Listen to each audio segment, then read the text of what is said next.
You ever felt like someone was silently testing you? Like they were sitting back, watching, waiting for you to be the one who snaps first? Maybe it's in your relationship, maybe it's at work, maybe it's that silent tension with someone who once claimed to care but now treats every moment like a power play. Whatever it is, let me tell you something most people miss. This isn't just passive aggression. It's a test of who will break first. And the brutal truth, they're counting on it being you. They're counting on your emotions getting the best of you, your silence turning to an outburst, your patience running out, your confidence collapsing. That moment where you give them what they want, your reaction, that's the trap. And far too many fall right into it. Here's the lie we've all been sold, that strength is about doing more, saying more, reacting louder, and acting faster. But what if I told you that real strength, Stoic strength, is the opposite? What if your greatest power was in not reacting, in holding your ground when everything inside you wants to explode, in knowing you're being pushed and choosing not to be moved? That's not weakness, that's dominance, that's mastery. That's what most people will never understand. And because they don't understand it, they'll keep underestimating. You burn until it's too late. This video is not just another pep talk. It's a psychological blueprint for the moments when you feel most tested. We're going to break down why these silent power games exist, how to recognize the traps, and most importantly, how to become the kind of person who never cracks under pressure. We're talking endurance. We're talking awareness. We're talking the kind of emotional discipline that Stoicism was built on. And when you finish this video, you won't just feel stronger, you will be stronger. Internally unshakable, calm even in chaos, unbreakable when they expect you to fall apart. So if you've ever been in a situation where someone wanted you to be the first to fold, to apologize, to give in, or to explode, stay with me. What's coming next might just change how you see every single one of those situations, and by the end, you'll know exactly how to win without ever needing to raise your voice. Don't just react, rise above. Let's dive in. 1. The silent game of power. The world doesn't operate on fairness. It operates on leverage, on perception, on who can hold the line longest. That's the core of the silent game of power. It's not always loud, not always obvious. In fact, the strongest plays are often subtle. Two people in a standoff, no yelling, no insults, just a tension that says, who's going to fold first? This unspoken challenge happens in romantic relationships, in boardrooms, even in friendships that have turned cold. It happens when someone withholds affection, when they go quiet, when they subtly challenge your self-worth by doing nothing, but waiting to see if you'll reach out first, if you'll break the silence, if you'll admit fault, just to make things smooth again. The game is this: whoever breaks first loses the upper hand. That's what makes this so dangerous. It doesn't look like war, but it is. It's psychological warfare at its finest. And if you don't know how to see it for what it is, you'll keep reacting emotionally to something designed to make you do exactly that. You see, in this game, power isn't about dominance in the traditional sense. It's about endurance. Whoever has more self-control, more discipline, more willingness to sit in the discomfort without needing immediate relief, that's the person who wins. Not because they crushed the other, but because they didn't betray themselves, because they didn't let ego or insecurity pull them into premature action. And when you start to recognize this game for what it is, you begin to shift your entire relationship with conflict. You start to realize not all battles require a sword. Some require silence, strategic silence, silence that says, I see the game, I just refuse to play it on your terms. Ask yourself, how many times have you been lured into saying something you didn't mean just to get a reaction? How many times have you apologized first, not because you were wrong, but because the tension was unbearable? How often have you felt like your peace depended on ending the discomfort, even if it meant betraying your own values? That's the trap, and it's one most people walk into blindly, thinking they're being noble, kind, or emotionally mature, when, in fact, they're just being manipulated. Let's be clear, emotional maturity doesn't mean you give in. It means you see clearly. You respond wisely. You hold the line when others try to shake you. You choose the moment, rather than letting the moment choose you. This is where Stoicism begins to matter, not as a theory, but as a practice. In Stoic relationships, this principle becomes sacred. Control your inner world, and the outer world has no power over you. When someone withholds communication to pressure you or uses distance as a tactic to gain control, the average person caves. They panic, they spiral, but not the Stoic. The Stoic sees the silence and feels the tension, but does not surrender to it. The Stoic remains grounded in reason, not ruled by emotion. In a world where everyone's reacting to everything, stillness is power. The quietest person often holds the strongest position, not because they lack something to say, but because they don't need to say it to feel secure. Let's consider this in the context of a personal relationship. One partner gives the cold shoulder. Days pass, you feel the weight of it. The natural instinct is to reach out, to fix it, to smooth things over. But pause. Who really benefits from your breaking first? Do they become more understanding, or do they become more controlling? Every time you break first, you reinforce a dynamic where they hold the power. Not through love, through emotional manipulation. This is where you must draw the line. This is where Stoicism becomes a shield. Not to avoid vulnerability, but to protect your peace. Now, this isn't about playing games or refusing connection. It's about balance. It's about knowing that in some situations, silence isn't cruelty. It's clarity. It's saying, I see what's happening, and I won't be baited. And when you hold that frame, you start to see things shift. People begin to respect your boundaries, not because you yelled, but because you didn't break. You didn't explain yourself unnecessarily. You didn't justify your existence. You didn't chase validation. You became a mirror, a calm, unmoved mirror reflecting their own tactics back to them. Have you ever noticed how uncomfortable people get around someone who doesn't react? Someone who doesn't rise to the bait, who doesn't flinch when provoked? That's because most people are addicted to control through reaction. They thrive off knowing they can pull a string and get a rise out of you. But when you don't move, when you don't flinch, you take that power away, and they're left staring into the void of their own discomfort. That's where transformation begins, not in their behavior, but in your discipline. Because you're no longer performing for their approval. You're not in the arena trying to prove something. You're watching the storm, but you are not in it. So ask yourself, how long are you willing to sit in silence if the silence is a test? How comfortable are you with not being understood, not being validated, not being seen just for a moment? If that means staying true to yourself, can you walk away from the need to fix, the need to please, the need to win?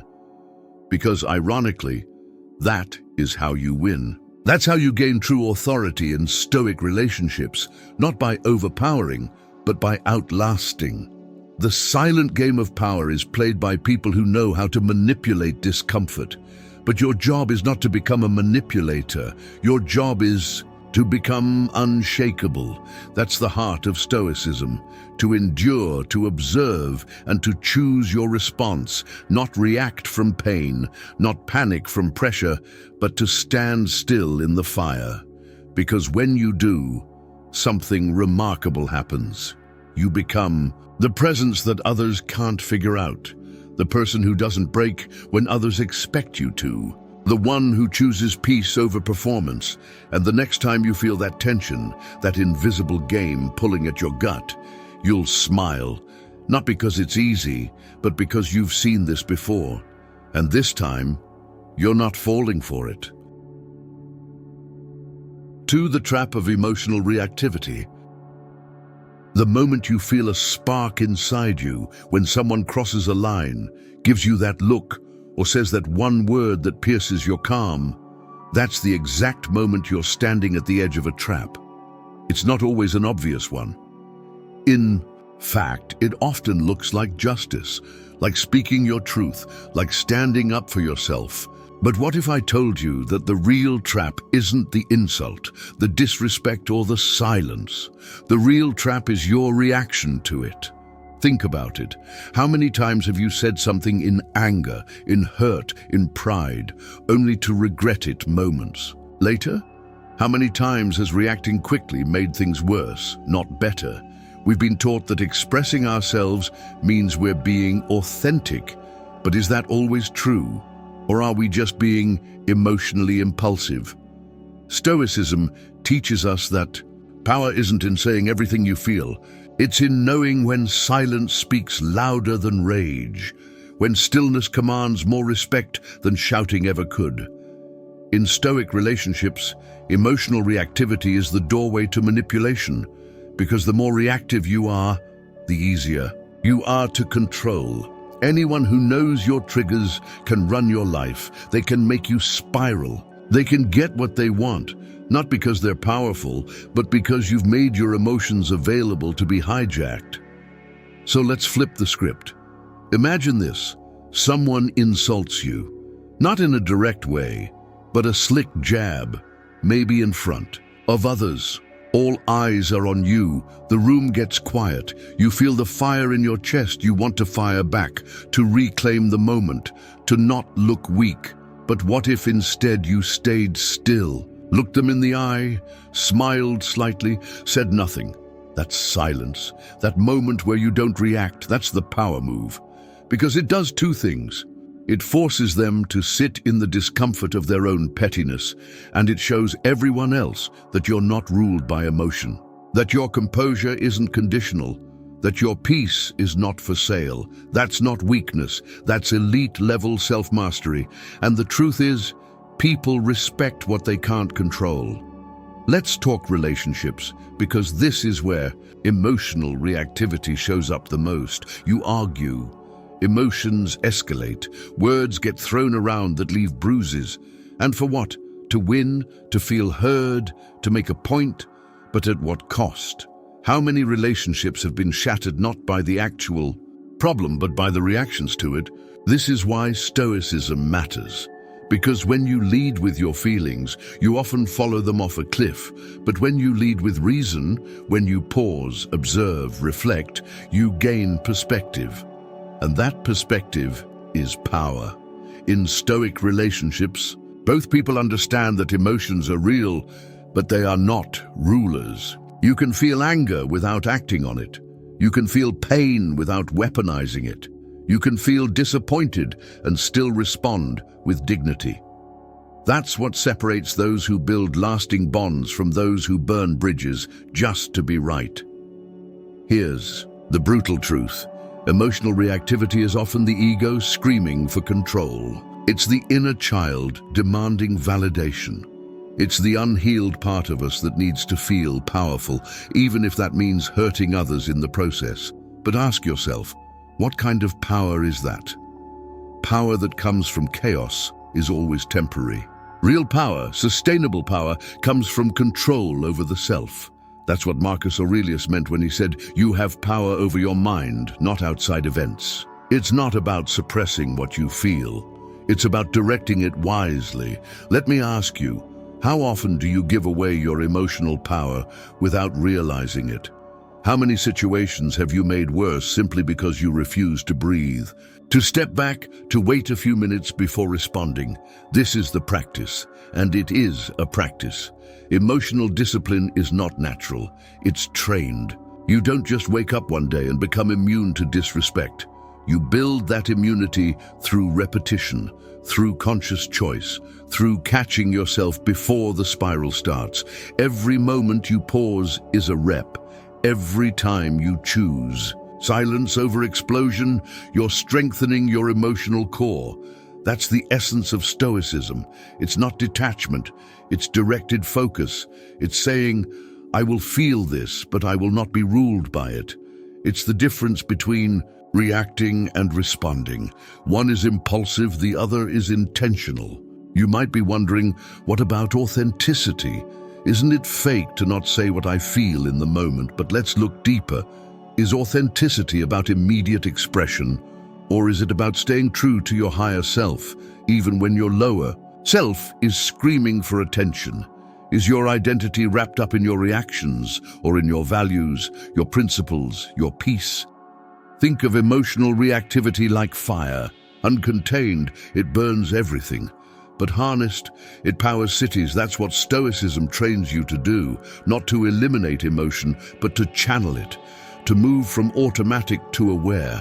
And when you do that, you become someone others can't provoke easily. That's rare. That's attractive. That's leadership. Now, if you're watching this and thinking, I've already lost it too many times, don't beat yourself up. You're not weak, you're human. But being human isn't an excuse. It's a calling to evolve. Every moment of reactivity you've had can now become fuel for a better version of yourself. You've seen what doesn't work. Now you get to build what does. And let me tell you, when you do, the people around you will notice. They may not say it out loud, but they'll feel it. Your presence will shift. Your energy will feel calmer, more grounded, less available for chaos. And those who thrive on chaos, they'll either level up or leave. And either outcome serves your peace. If this resonates with you, if you're someone who's been tired of being baited, triggered, pulled into reactions that drain your energy and hurt your progress, then do me a favor. Like this video. Comment number 1 below if you feel this is something you're working on right now, and hit that subscribe button if you're ready to keep building emotional strength the Stoic way, because the next few parts of this journey are only going deeper. You've made it this far because you know something inside you is ready to change. Not just to manage stress, but to become someone no longer ruled by it. And when you get there, when emotional reactivity no longer has a hold on you, you don't just protect your relationships, you elevate them.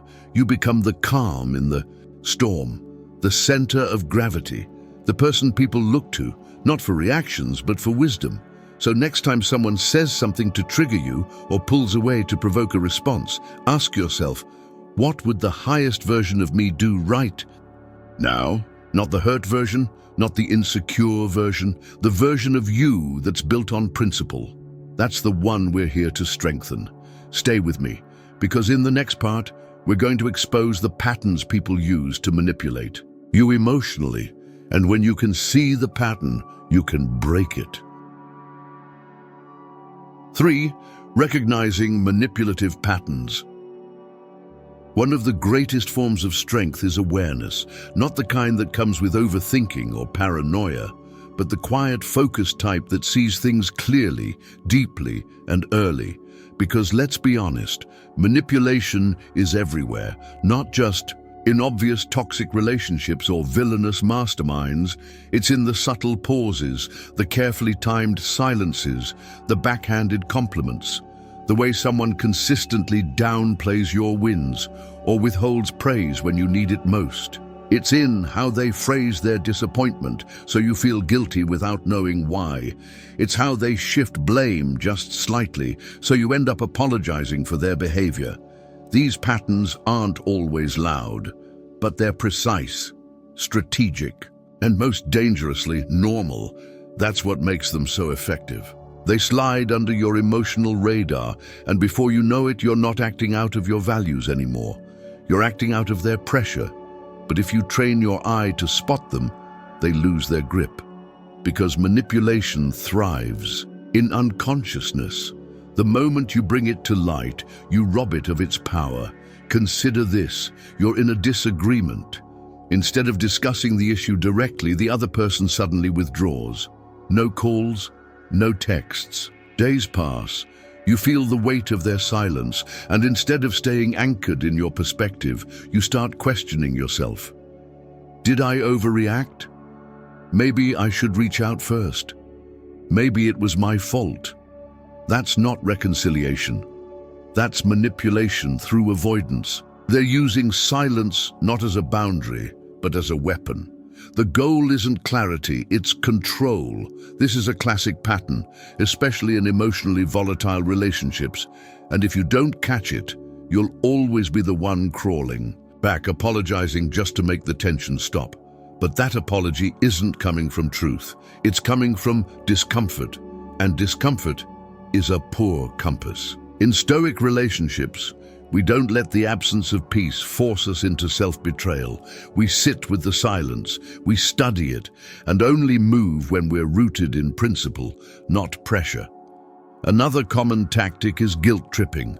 The manipulator frames their suffering in a way that makes your boundaries look cruel. You say no, and suddenly they're the victim. They act wounded not because they are, but because they know it will bend your will. They say things like, "I guess I'm just not that important," or "I would have done it for you." It sounds innocent, even emotional, but pay attention. This is emotional currency. They're cashing in on your empathy. And empathy, when unguarded, becomes a lever for control. The Stoic knows this. That's why part of Stoicism is not about being cold, but about being clear. Clarity over guilt. You can care for someone without carrying their burdens. You can offer compassion without compromising truth. Manipulators count on your discomfort. So learn to sit with it, feel it, and don't flinch. Then there's the weaponization of your past.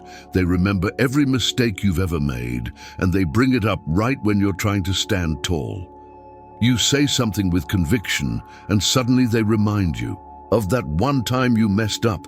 It's a subtle way of shaking your foundation, making you doubt your right to speak, your right to grow, your right to move on. But here's the thing. Your past doesn't disqualify your present. Growth isn't linear, and it's not for others to measure. If someone constantly uses your history as a hammer, they're not trying to understand you. They're trying to weaken you. And that is not love. That is leverage. And in Stoic relationships, we abandon leverage. We replace it with honesty, presence, and accountability. Let's not forget the manipulative use of praise. Yes, praise. It sounds positive, but praise can also be conditional. You only get compliments when you align with their agenda.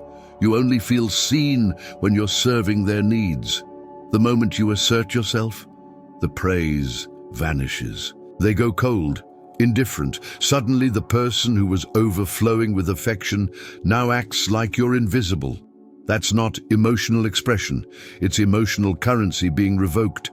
Stoicism teaches us to be indifferent to praise and criticism alike, not because we don't care, but because we know both can be used as chains. When your sense of self is tied to someone else's approval, you are permanently vulnerable to manipulation. So ask yourself, who do you become? When their approval disappears, are you still grounded, or do you collapse? There's also the pattern of inconsistent affection, what many call love bombing. At first, everything is intense. They're overly complimentary, deeply interested, always present. But then it drops. The energy disappears. They pull away. You're left confused, wondering what you did wrong. So you chase. You try to recreate the initial high, and in doing so, you hand over your center. This is how cycles of emotional addiction begin. They give you a taste of connection, and then retreat, knowing you'll do anything to feel it again. The key, don't chase what's inconsistent. Consistency is clarity. Stoicism tells us not to anchor our well-being to highs and lows created by others. True peace is internal, and when you build that, the need for emotional roller coasters disappears. Now, none of this means we view the world as hostile. It means we become students of behavior. We stop judging people by their intentions and start observing their patterns, because intentions can be masked, but patterns don't lie. If someone repeatedly disrespects your boundaries, if they twist your words, if they use your emotions against you, it doesn't matter how often they say, "I love you," That's not love. That's control. And control in any form is the enemy of connection. This is why Stoicism is not just a philosophy, it's a filter. It helps us discern what's real, what's manipulative, and what deserves our energy. It sharpens our perception, so we stop getting dragged into games we never agreed to play. You might be thinking, but what if they don't realize they're doing it? That's fair. Some manipulation is unconscious. People repeat what they've learned. But unintentional harm is still harm. And your job is not to fix others, it's to protect your peace. That doesn't mean being harsh or cruel. It means being anchored. And when someone refuses to meet you in that clarity, you don't lower yourself, you let them be. Distance isn't always rejection. Sometimes it's protection. For you, for your energy, for your emotional clarity. So how do you train this awareness? You start by observing. Every interaction becomes data. Not to judge, but to understand. You keep a journal, you notice patterns, you ask hard questions. Does this person respect my no? Do they build me up when I grow, or do they feel threatened? Do I feel seen in this connection, or managed? These are not paranoid questions, they're Stoic ones. Questions that help you move from victim to observer, from confusion to clarity. And once you start seeing manipulation as a pattern instead of a personal attack, you stop internalizing it. You stop reacting, you begin responding, not to what's said, but to what's consistently done. And in that shift, you reclaim your agency. Remember, manipulation isn't always dark and evil. Sometimes it wears the mask of kindness, of I just care about you, of I want what's best. But Stoicism teaches us that real care respects autonomy. It doesn't pressure, it doesn't twist, it invites. And if someone's love feels more like control, it's not love, it's management. And you are not here to be managed, you are here to grow, to breathe, to become. In Stoic relationships, the highest form of love is freedom. Freedom to think, to feel, to choose. And anyone who can't allow that is not offering you connection. They're offering you a contract. Read the fine print. This isn't about becoming paranoid or cutting everyone off. It's about knowing yourself so well that no one else gets to rewrite your story with subtle suggestions and emotional games. When you see manipulation, don't explode, don't collapse, just observe, stay still, let their pattern reveal itself, and trust that your stillness, your clarity, your refusal to be baited will protect you far more than any argument ever could. That is the essence of Stoicism, and it's what makes you unbreakable. 4. The strength in stillness. In a world that constantly demands action, where value is measured by how loud, how fast, how visible you are, choosing stillness can seem weak. But that perception couldn't be more wrong. Stillness is not the absence of power, it is power under control. It's the quiet force that holds the line while everything around it tries to provoke a reaction. And when you master it, you stop being a puppet to other people's chaos. You become something else entirely, calm, grounded, and deeply dangerous to those who thrive on emotional volatility, because stillness, real stillness, is not passive. It's intentional, it's strategic. It's the inner stance of a person who knows they don't need to prove themselves with noise. In Stoic relationships, stillness is not retreat. It's resistance, not avoidance. It's awareness. It's you recognizing that the storm is theirs, not yours, and choosing not to step into it just because you were invited. That's the level of discipline that rattles people who rely on control, because they don't know what to do when you won't flinch, when you won't explain yourself, when you won't chase collapse or plead. That's silence. That's your shield. It's your boundary. And it speaks louder than any argument ever could. You might be asking, what does stillness actually look like? It's the moment you get that message meant to provoke you, and instead of responding immediately, you pause, you breathe, you think. It's the moment someone's tone changes, their energy turns cold, and instead of over-analyzing or jumping to fix it, you remain calm, not because you don't care, but because you refuse to be dragged into reaction. That space between stimulus and response, that's where stillness lives. And in that space, everything changes. You stop being a slave to your impulses. You stop letting others dictate your emotional landscape. You take your power back, not by fighting, but by refusing to be moved.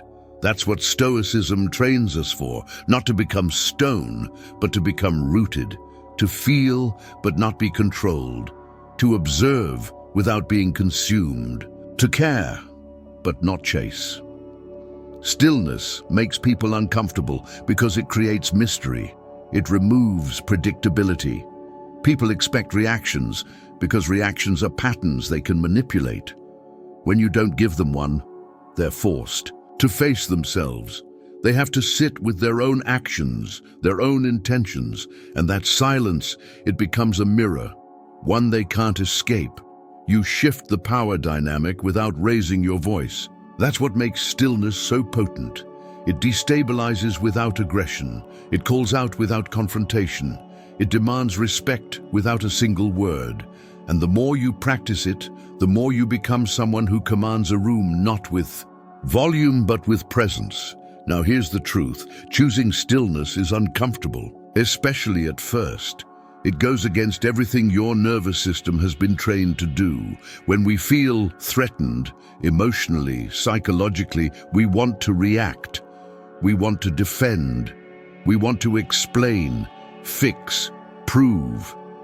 But none of those impulses actually lead to power. They lead to more noise, more confusion, more regret. Stillness asks you to do something different, to sit in the discomfort, to feel the tension in your body, and instead of releasing it outward, to breathe through it. To remind yourself, this moment does not control me. I control how I respond to it. That's not easy, but it's essential, because every time you do, you strengthen your emotional core. You become less reactive, more grounded, more free.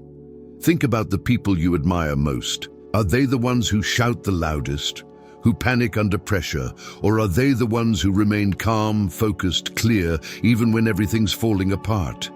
That's not an accident. That's not personality. That's discipline. That's practice. That's Stoicism in motion. And anyone can build it. You don't have to be born calm. You don't need a perfect past. You just need to choose again and again not to be moved by the things that used to shake you. And yes, there will be moments where you slip, where the impulse takes over. But every slip is a lesson. Every failure is feedback. You learn, you adjust, you come back stronger. That's how this works. So let's talk about relationships again, because this is where stillness is most tested. Your partner says something sharp. They pull away. They ignore your boundary. Your instinct is to react, to call them out, to escalate. But what happens when you don't? When you stay calm, when you stay present, when you hold your frame? Often they shift. Not always immediately, but eventually, because the still presence you offer creates contrast. It highlights the chaos they're operating from, and that contrast is clarifying. It forces a choice. Meet you in stillness, or keep spinning in dysfunction. Either way, you win, because you're not here to control them. You're here to master you, and that mastery changes everything. Let's be real. Some people won't like your stillness. They'll interpret it as coldness, detachment, arrogance. That's fine. Let them. Their discomfort is not your responsibility. Your responsibility is to honor your peace, to protect your energy, to create space for truth to reveal itself. And truth always reveals itself in stillness. That's why manipulators hate it, because it removes the drama they rely on. It gives them nothing to twist, no reaction to flip. Just presence, clarity, silence. And in that silence, you'll start to see who people really are. If this is something you're working on right now, this practice of stillness, of holding your emotional ground, then you're not alone. I see you. And if this part of the video resonates, like it, and comment #1 below. It helps you anchor the lesson, and it helps others find this message too. And if you haven't subscribed yet, hit that button. Because this journey into Stoicism and emotional power isn't stopping here. We're just getting warmed up. Stillness isn't about withdrawing from life. It's about engaging with it differently. It's about no longer reacting to every wave, every whisper, every storm. It's choosing to be the mountain instead of the leaf. And that choice, it doesn't just change your relationships, it transforms your life. Stay rooted, stay clear, and let the storm pass. It always does. 5. When they expect you to apologize first. There's a certain moment in every conflict where the silence becomes louder than the argument itself. It's that space where neither person is speaking, but everything is still being said through the tension in the room, the tone in the air, the unspoken expectation that someone, you, should be the one to break the ice, the one to say, "I'm sorry," even if you didn't cause the rupture. This isn't about responsibility anymore. It's about expectation, and expectation is a powerful tool in emotional power dynamics, because when someone expects you to apologize first, not from clarity, but from discomfort, they're using that expectation as leverage. It becomes a trap, one that trades emotional truth for temporary peace. But here's the Stoic truth. Peace that is built on self-betrayal is not peace, it's performance. And performing for approval is one of the fastest ways to lose yourself. We all want resolution, we all want reconnection. But when that desire becomes a reflex, and we start offering apologies just to fix the atmosphere rather than honor truth, we're no longer communicating, we're submitting. And submission masquerading as harmony always breeds resentment underneath the surface. You know that feeling. You didn't do anything wrong, but there's tension. The energy shifts. They start pulling away, going quiet, getting short in conversation.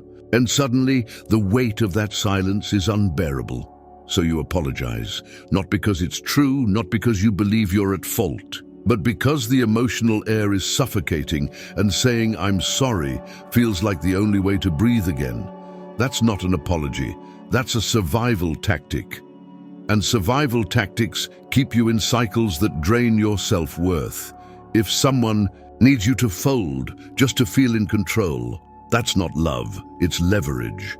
And in Stoic relationships, we don't negotiate our peace under duress. We don't speak untruths for the sake of temporary calm, because that calm always comes at a cost. Your dignity, your boundaries, your authenticity. There is a crucial difference between humility and submission. Humility says, if I've done wrong, I will own it. Submission says, even if I haven't, I'll take the blame just to avoid conflict. One is strength, the other is fear. And if you've been conditioned by upbringing, by past relationships, by culture, to believe that maintaining peace is more important than maintaining truth, then every silent treatment becomes a battlefield you feel obligated to end. Every cold stare becomes a command to bend. Every emotional withdrawal becomes a signal. It's your move. Fix this. But stop and ask yourself, why is the burden always on you? Who assigned you the role of peacemaker, even when you're not the one who disturbed the peace? This is the heart of emotional imbalance. And the longer you carry that weight, the more you lose the muscle of self-trust. Stillness in the face of false guilt is a revolutionary act. It's not about being stubborn. It's about honoring the truth of the moment. It's saying, if I've contributed to this tension, I'll face it with honesty. But I won't carry guilt that doesn't belong to me. That requires immense internal strength because it means sitting in discomfort. It means watching someone you care about frown, sulk, distance themselves, and choosing not to rescue. than with a dishonest apology. That's hard, especially if you're someone who's been conditioned to believe that love means fixing everything, being everything, doing anything to keep the connection alive. But real connection can only be built on real communication. And real communication starts with truth, not with guilt-driven peacekeeping. Stoicism teaches us to respond, not react. And sometimes the response is no response at all, not out of apathy, but out of integrity, because responding to false expectations with false guilt only deepens the dysfunction. You teach people how to treat you by what you tolerate. If every time they withdraw, you run toward them with an apology you don't mean, you're reinforcing the cycle. You're showing them that emotional discomfort is something you'll pay to escape.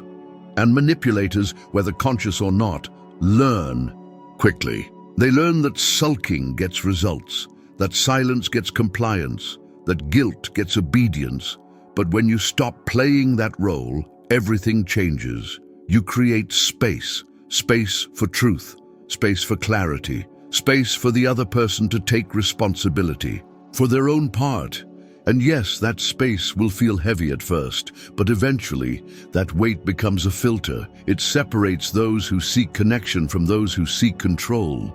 You might be asking, what if the relationship breaks down because I didn't apologize first? But the better question is, what kind of relationship are you holding on to if it only survives through emotional submission? If it only thrives when you fold? That's not stability, that's dependency. And dependency is not love. It's fear wearing the mask of affection. The Stoic understands that losing something false is not a loss. It's a clearing, a necessary step towards something true. And in Stoic relationships, truth is the foundation. Without it, everything else is just decoration. Let's be honest. Sometimes the hardest thing in the world is to say nothing. To not explain, not defend, not appease. To trust that your silence rooted in clarity will do more than 1,000 anxious apologies ever could. That kind of stillness feels radical in a world that praises emotional acrobatics, but it's the only path to authentic power. When you stop apologizing for things you didn't do, you start reclaiming your right to emotional equality. You start becoming a partner, not a peacekeeper. And the moment you hold your ground in one of those tense moments, you'll feel the shift, not always from the other person, but from within.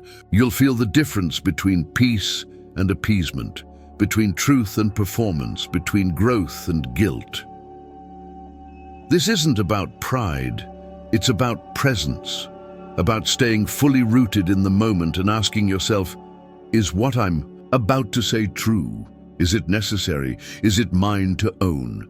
If the answer is no, then don't offer it. Let the silence sit. Let the tension teach, not as punishment, but as invitation, an invitation for both people to grow, to face the reality of their own behaviors, to move towards something more honest. Because in that space, you don't just preserve your dignity, you create a possibility for mutual respect, for accountability, for transformation. There will always be people who expect you to apologize first, who expect you to bend first, who expect you to shrink so they don't have to grow. But every time you choose truth over discomfort, you're showing them, showing yourself, that love is not about submission. It's about presence. It's about courage. It's about the kind of strength that doesn't need to be loud to be heard. And in that strength, you'll find peace. Not the kind that comes from pleasing others, but the kind that comes from finally standing with yourself. 6. Why endurance is a power move. In a society obsessed with instant results, where everything from replies to reactions are expected in seconds, endurance has quietly become one of the most underrated forms of power. Think about it. How often are we encouraged to act now, to speak your truth in the heat of emotion, to prove ourselves in real time? But what if the most powerful thing you can do is wait, not out of fear, not out of avoidance, but out of strength? Because real strength isn't always fast. Sometimes it's slow, it's steady. It's the ability to stay calm when everything around you is trying to push you off balance. Endurance is the muscle that holds you upright in the storm, and when you build that muscle, you become the kind of person that chaos can't touch. That's why in Stoic relationships, endurance isn't just a virtue, it's a power move. It's the ability to remain yourself, rooted in clarity and principle, even when the emotional pressure is begging you to break character. The more you can hold your emotional posture, the less you can be manipulated. The less you cave under guilt, pressure, or provocation, the more power you hold, not over others, but over yourself. Endurance is not weakness. Let's destroy that myth now. Weakness is lashing out when you feel slighted. Weakness is folding to discomfort because you can't tolerate silence. Weakness is reacting before you understand. Endurance is the opposite. It's choosing to feel the fire and still hold your frame. It's the inner choice to remain still when your nervous system screams for movement. Think of the warrior who doesn't flinch under attack. That's not passivity, that's poise. That's a lifetime of training that says, I will not give you control of me. And that's what Stoicism prepares you for, the long game, the ability to stand strong, not just for moments, but for seasons, to not give away your dignity for a moment of comfort. Let's talk about this in your relationships. There will be times where everything in you wants to fix, to explain, to restore the connection. But if that urge comes from panic and not peace, it's not service, it's self-abandonment. Endurance means holding your position even when it feels risky. Not because you enjoy tension, but because you respect yourself too much to betray your boundaries just to soothe the other person's discomfort. And the truth is, when you hold that line, when you endure the pressure, it forces people to grow. Maybe not instantly, maybe not willingly, but eventually your endurance creates space for maturity to rise. Because you're not reacting from the same patterns, you're not playing the same roles. You're showing up as someone who values truth more than comfort, and that is contagious. Endurance also exposes dynamics. It reveals who's in your life for connection and who's there for control. People who rely on your emotional instability will find your endurance unsettling. They'll try harder to provoke, to shake, to test. But if you stay rooted, those patterns unravel. And when they unravel, you're no longer dancing to someone else's music. You're standing in your own rhythm. That's the shift, that's the power. In Stoic relationships, endurance is what separates superficial bonds from sacred ones, because it filters out those who only show up when things are easy. It reveals who can walk through discomfort without fleeing or manipulating. You might wonder, isn't endurance lonely? Sometimes it requires silence, space, time, but that's where transformation happens, in the quiet, when you sit with your truth long enough that it becomes stronger than your urge to explain it. And when you do reconnect with others or even with yourself, it's not from a place of emotional reaction. It's from power, from presence, from having stood through the storm and not lost your center.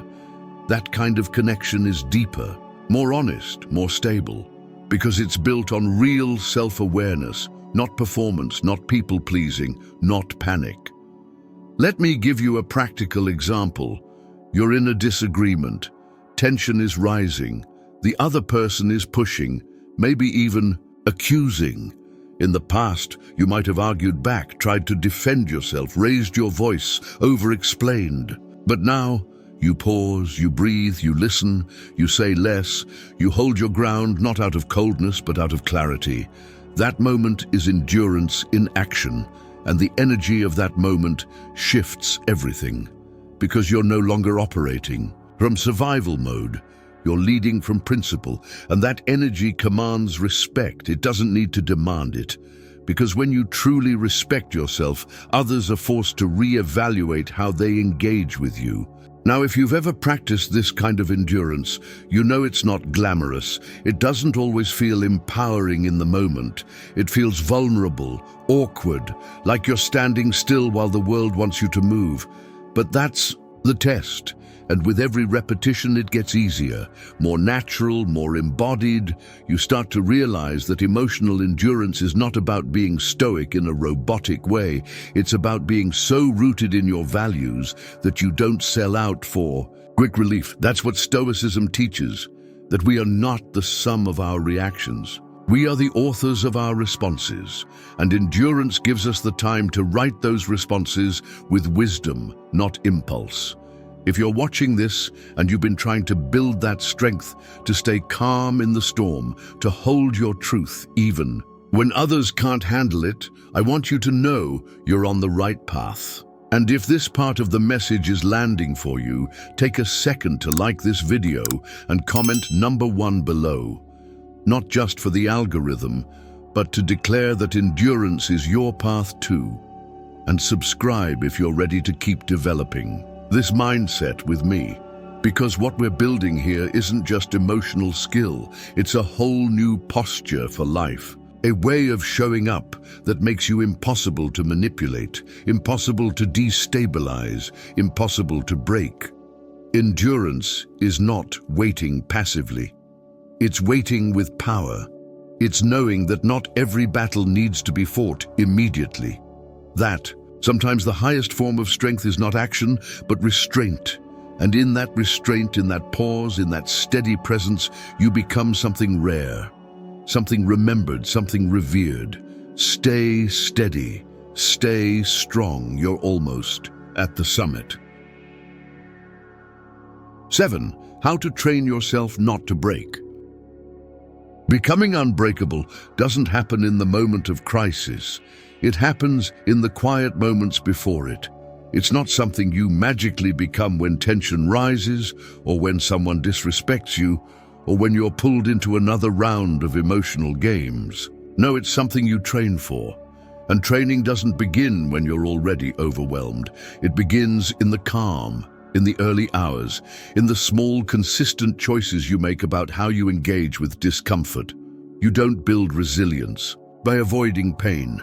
You build it by learning how to meet pain without flinching. That's the work, and it's not glamorous, it's not viral, it doesn't happen all at once. But over time, those quiet reps of breath, of pause, of discipline, stack into something formidable, something permanent. That's how you train yourself not to break. And make no mistake, this training is not about becoming cold or emotionally shut off. It's about becoming emotionally sovereign, about reclaiming authority over your internal world so that no external pressure, no person, no silence, no insult can make you betray yourself. The first step in this training is observation. Before you can change your reactions, you need to understand them. What are your triggers? What words, actions, tones pull you out of center? Most people don't know. They just react. They just explode or collapse or apologize too fast and then regret it later. But the Stoic trains by paying attention, not to others, but to themselves. The way your breath changes when tension builds.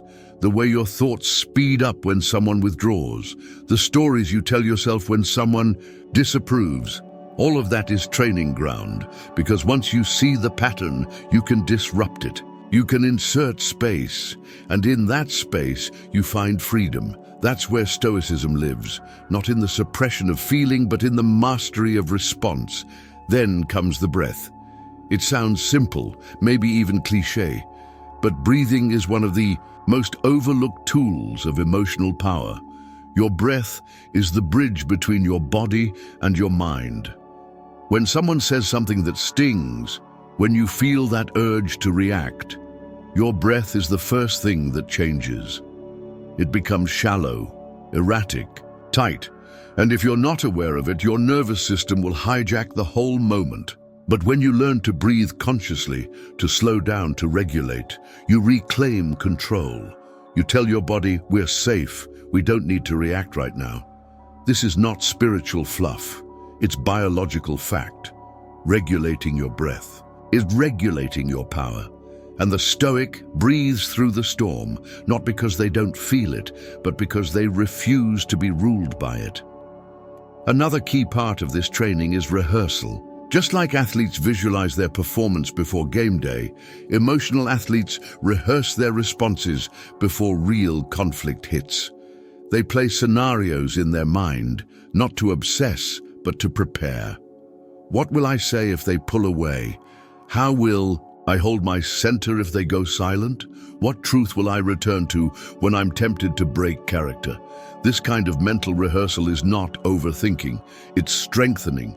It's you choosing your identity before someone else tries to define it for you. And the more you rehearse calm, the more you become it. The more you rehearse clarity, the more available it is when tension rises. This is what Stoicism meant by preparation, not just for hardship, but for the everyday emotional warfare that tries to pull us out of our integrity. Now let's talk about journaling. Yes, writing, because writing forces you to confront your thoughts in a way that thinking never does. When you journal after a difficult interaction, you start to see patterns. You start to uncover the lies you tell yourself under pressure. You start to track the moments when you broke and why. And over time, your journal becomes a mirror, one that doesn't flatter you, but strengthens you, because it shows you who you are and who you're becoming. In Stoic relationships, journaling becomes a ritual of clarity, a space to return to your truth, even when the world, or someone close to you, is trying to pull you into confusion. Training also includes one of the most difficult disciplines of all, delaying the response. When something triggers you, create time. Force time. Even 10 seconds of stillness can change the entire direction of a conversation. Those few moments allow your mind to catch up with your heart. They allow your values to speak before your wounds do. This is not weakness. This is wisdom. The emotionally weak react fast. The emotionally strong respond slow. And slow doesn't mean silent forever. It means intentional, purposeful, grounded, because the words you say when you're calm are the ones you don't have to clean up later. And in Stoicism, that's everything. Not perfection, but presence. Not silence for its own sake, but silence that's full of awareness. Let's also be real. This training is not linear. You will fail. You will have moments where you react, where you say something you regret, where you chase instead of pause. That doesn't mean the training failed, that means you're in it, because every failure is data. Every emotional slip is feedback. Use it, learn from it, and most of all, forgive yourself. The Stoic doesn't chase some fantasy of invincibility. They understand that mastery is born through repetition, through humility, through trying again. The more reps you put in, the stronger your emotional core becomes. Until one day, someone tries to shake you, and you don't move. Not because you don't feel, but because your feelings don't own you anymore. That's the win. Over time, this training changes your energy.